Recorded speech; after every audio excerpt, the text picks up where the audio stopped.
All right, ladies and gentlemen, we're gonna have a short video today because I want to give you a chance to work because, I mean, you have to know how to do this. So I'm gonna give you an idea of things. We're gonna work through one of these. I'm not gonna do the actual math for you, just show you what you need to do, because you can do the math because I know you. And then I'm gonna show you how to work your time paper because it's super easy. It's the same thing you're doing except for backwards. So let's start with 17A. The manager of a clothing store ordered new hangers for items to be put on display racks. Each bundle of hangers had 27 hangers. She ordered 39 bundles.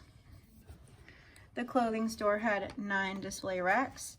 If an equal number of hangers are used on each display rack, how many hangers will be on each rack?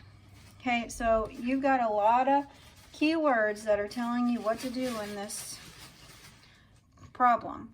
So first of all, if I have an each and it's not in the question, I know that I'm going to multiply.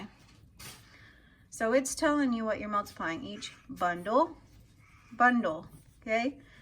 So that means I'm going to multiply 39 times 27. Why? Well, here's why. I need to know how many hangers are going to be on each rack, but I don't know my total amount of hangers, okay? And to be able to find my total amount of hangers, I need to multiply these. Here's why. So if I use my get strategy, groups each total.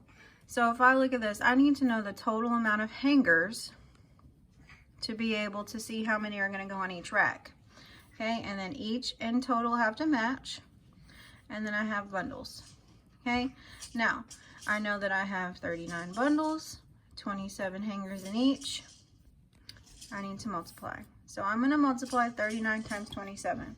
Okay, then I'm going to take that total, whatever you get here, okay, and then it says in my question, if an equal number of hangers are used on each rack, how many hangers will be on each rack? That's a lot of eaches in the question. So if there is in the question, then that means I've got to divide. Okay, so I'm going to take this total and divide it by the number of display racks, which is 9. So take your total, divide by 9. Okay, so you're going to do the same thing down here. Each box, if the lady addressed equal number, how many did each one address? So you've got an each out of the question and in the question. And since we have 3 important numbers, we have 2 operations, so it's telling you one is a division and one is a multiplication. And we always do multiplication first because we got to find the total. All right, so then we have your time paper for today, which is super easy, and it's the same thing that you've been doing, but it's a little bit different backwards. So let's just look at this one. Nora and Lisa spent 45 minutes working on a project. They stopped for a snack at 11:30. What time did they start working? So we know their end time is 11:30. This is their end, okay? We don't know the start time. That's what we're asking. What time did they start? So we need to know the start time. We know we worked for 45 minutes and we know we ended at 11:30.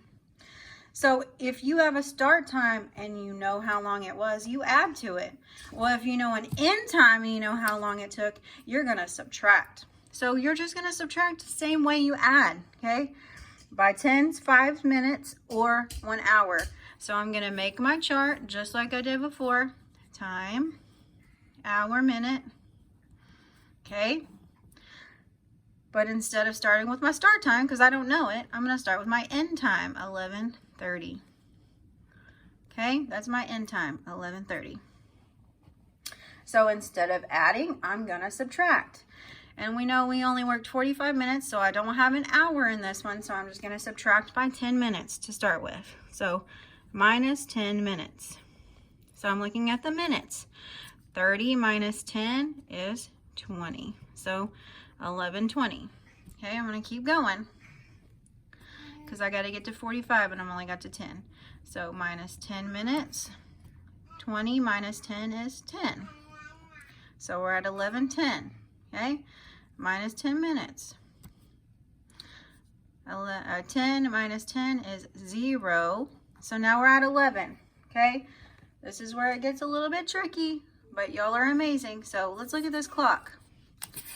If we are at our minute hand is pointing at the 12, and we're going to take 10 minutes away, okay, we're going to go back to 5:10. So that means our minutes are going to be 50.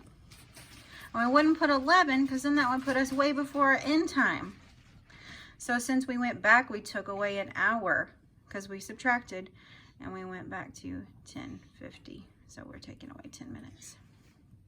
Okay, so now we have to take away, let's see, we've taken 10, 20, 30, 40. So we have to take 5 more minutes away, minus 5.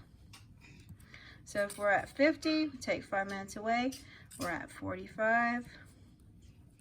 10:45 is our end time. Okay, so whenever you know the end time, you subtract. Okay, so you'll do the same thing on this one. I'm gonna let you do this one. This one, super easy. Number lines are so easy with time. Yes, Josie, they are. And you're gonna take an hour and 10 minutes away, and your end time is 6:30. So just the same way, you're gonna find 6:30. Now, here is where it's a little bit tricky on a number line. We're not going by hundreds because on a clock you don't go by hundreds, you go by 60. So remember that each of these would be worth 10 minutes. 10, 20, 30, 40, 50, 60. Well, that can't be right, right? So we got to figure out how many, what are each of these worth? So let's see. There's 1, 2, 3, 4, 5, 6, 7, 8, 9, 10, 11, 12. Ooh, 1, 2, 3, 4, 5, 6, 7, 8, 9, 10, 11, 12. Well, and there's 12 numbers on the clock. So they're probably each worth 5. Okay? Probably each worth 5. So when you find 6:30, instead of going this way, you're going to work this way, back an hour and 10 minutes. Okay? I think you got it. All right. If you have any questions, just call me. Have a great day, guys. I miss y'all. Bye.